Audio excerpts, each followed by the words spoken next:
Assalamualaikum warahmatullahi wabarakatuh. Keajaiban buah pinang di Sembalun, sebuah karomah Tuan Guru Haji Muhammad Zainuddin Arsyad. Di sebuah lembah yang tenang di kaki Gunung Rinjani, tersebar sebuah cerita yang telah menjadi legenda di kalangan masyarakat Sembalun.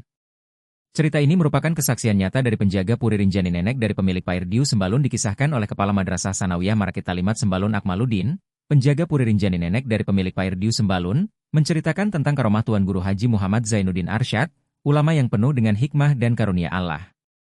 Kejadian ini menggambarkan bukan hanya keajaiban yang tampak secara lahiriah, tetapi juga sebuah pelajaran mendalam tentang keyakinan kepada Allah dan karomah yang dimiliki seorang wali Allah, yaitu Tuan Guru Haji Muhammad Zainuddin Arsyad.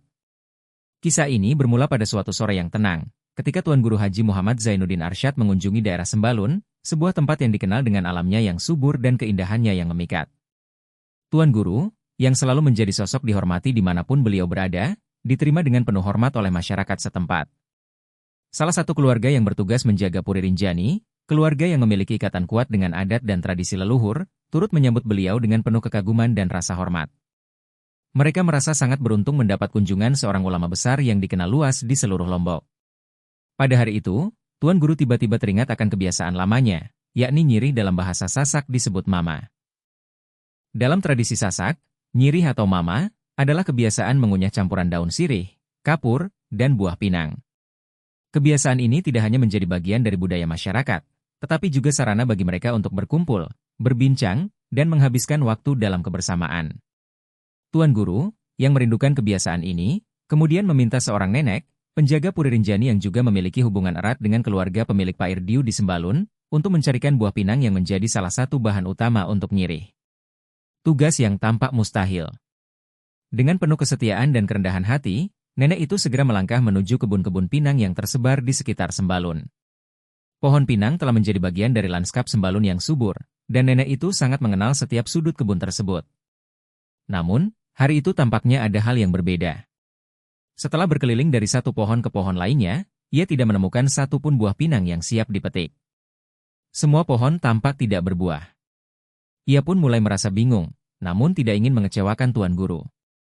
Dengan penuh rasa hormat, nenek itu kembali menghadap Tuan Guru dan berkata, mohon maaf, Bapak Tuan Guru, saya sudah berkeliling di kebun pinang, tapi tidak ada satupun pohon yang berbuah. Ucapannya disertai rasa khawatir bahwa ia tidak mampu memenuhi permintaan sederhana dari seorang ulama besar yang sangat dihormati oleh seluruh masyarakat. Namun, dengan senyum tenang dan penuh keyakinan, Tuan Guru Haji Muhammad Zainuddin Arsyad tidak menunjukkan rasa kecewa. Beliau justru berkata dengan suara lembut yang penuh wibawa, cobalah pergi lagi ke arah sana, lihatlah sekali lagi. Insya Allah, kali ini akan ada buah pinang yang bisa kau temukan. Nenek itu pun pergi kembali ke kebun pinang dengan hati yang penuh rasa heran. Ia telah berkeliling di seluruh kebun, dan yakin bahwa tidak ada buah pinang yang bisa ditemukan.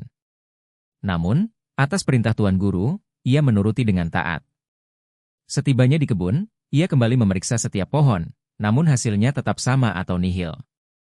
Tak satu pun pohon yang berbuah. Ia pun kembali menghadap Tuan Guru dan melaporkan hal yang sama. Sekali lagi mohon maaf, Bapak Tuan Guru, saya sudah pergi lagi, tapi tetap tidak ada buah pinang di sana, kata nenek dengan suara yang sedikit gemetar, takut mengecewakan Tuan Guru untuk kedua kalinya. Namun, sekali lagi, Tuan Guru tidak goyah. Dengan ketenangan yang luar biasa, beliau berkata, pergilah sekali lagi, insya Allah kali ini akan ada. Lihatlah dengan mata hati, bukan hanya dengan mata jasad. Insya Allah, kau akan menemukannya.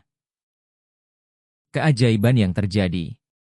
Meskipun bingung, nenek itu mematuhi perintah Tuan Guru dan pergi untuk ketiga kalinya. Ada perasaan yang berbeda kali ini, karena beliau teringat pesan Tuan Guru untuk melihat dengan mata hati. Dengan langkah yang perlahan, ia kembali ke kebun yang sama dan, alangkah terkejutnya, kali ini ia melihat salah satu pohon yang sebelumnya tidak berbuah, kini penuh dengan buah pinang yang matang dan siap dipetik. Nenek itu terdiam, merasa takjub dengan apa yang dilihatnya. Bagaimana mungkin sebelumnya pohon ini tampak kosong, dan kini tiba-tiba penuh dengan buah? Kebingungannya semakin mendalam ketika ia memeriksa pohon-pohon lainnya, yang juga telah berbuah lebat. Dengan hati yang dipenuhi rasa syukur dan takjub, nenek itu segera memetik buah pinang tersebut dan membawanya ke hadapan Tuan Guru. Bapak Tuan Guru, katanya dengan nada penuh heran, kini saya menemukan buah pinang. Ada banyak di pohon yang tadi saya lihat tidak berbuah. Bagaimana mungkin ini terjadi? Tuan Guru hanya tersenyum lembut dan berkata, itulah kuasa Allah. Jika Allah berkehendak, segala sesuatu bisa terjadi, bahkan hal yang tampaknya mustahil. Ketika kita yakin dan berserah diri kepadanya, Allah akan membuka pintu keajaiban yang tak terduga. Jangan hanya melihat dengan mata fisik, tetapi lihatlah dengan mata iman dan keyakinan yang penuh. Hikmah dari kejadian luar biasa. Saudara Akmaluddin, yang menjadi saksi atas keajaiban ini, seringkali menceritakan kembali kisah ini kepada para murid dan jamaahnya. Bagi beliau, kisah ini bukan hanya tentang sebuah keajaiban yang terjadi di kebun pinang di Pairdiu, tetapi lebih kepada sebuah pelajaran hidup yang mendalam. Kejadian ini menjadi bukti nyata bahwa ketika hati kita dipenuhi dengan keyakinan kepada Allah dan kita mengikuti petunjuk dari hamba-hambanya yang dekat dengannya, keajaiban bisa terjadi kapan saja, di mana saja. Dalam setiap ceramahnya, Akmaluddin menekankan pentingnya memiliki keyakinan yang kokoh kepada Allah. Kisah buah pinang ini menjadi simbol dari kekuatan iman yang dapat mengubah keadaan yang tampaknya mustahil menjadi mungkin. Beliau juga mengajarkan bahwa mengikuti arahan dari seorang ulama yang memiliki karomah, seperti Tuan Guru Haji Muhammad Zainuddin Arsyad, adalah salah satu cara untuk mendapatkan rahmat dan keberkahan dari Allah. Melalui kisah ini, masyarakat Sembalun, khususnya para santri, diingatkan akan pentingnya iman, keteguhan, dan tawakal kepada Allah dalam setiap langkah kehidupan mereka. Kesimpulan. Kisah keajaiban buah pinang ini bukan hanya sekadar legenda atau cerita rakyat yang dilestarikan dari generasi ke generasi. Lebih dari itu, kisah ini mengandung pesan moral dan spiritual yang mendalam tentang pentingnya keyakinan kepada Allah dan mengikuti nasihat dari para ulama. Nenek dari keluarga penjaga Puri Rinjani mengalami langsung karomah Tuan Guru Haji Muhammad Zainuddin Arsyad, yang melalui kuasa Allah, mampu memperlihatkan bahwa segala sesuatu yang tampaknya mustahil bisa berubah menjadi nyata.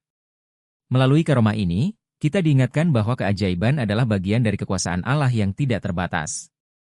Ketika kita meyakininya dengan sepenuh hati, dan berserah diri kepada kehendak-Nya, Allah akan menunjukkan tanda-tanda kebesaran-Nya. Kisah ini juga mengajarkan kepada kita tentang pentingnya melihat dengan mata hati, bukan hanya mengandalkan penglihatan fisik semata. Dalam kehidupan ini, seringkali yang tampak tidak mungkin bisa terjadi, asalkan kita memiliki keyakinan yang teguh dan iman yang kuat. Tuan Guru Haji Muhammad Zainuddin Arsyad, melalui kisah ini, mengajarkan kepada kita bahwa setiap tindakan yang dilandasi dengan keyakinan kepada Allah akan selalu mendatangkan keberkahan dan keajaiban yang tak terduga. Kejadian di Pairdiu Sembalun ini adalah salah satu dari banyak karomah beliau yang menjadi inspirasi bagi umat untuk senantiasa mempercayai kekuasaan Allah dan berpegang teguh pada ajarannya. Hadanallahu wa iyyakum ajmain. Assalamualaikum warahmatullahi wabarakatuh.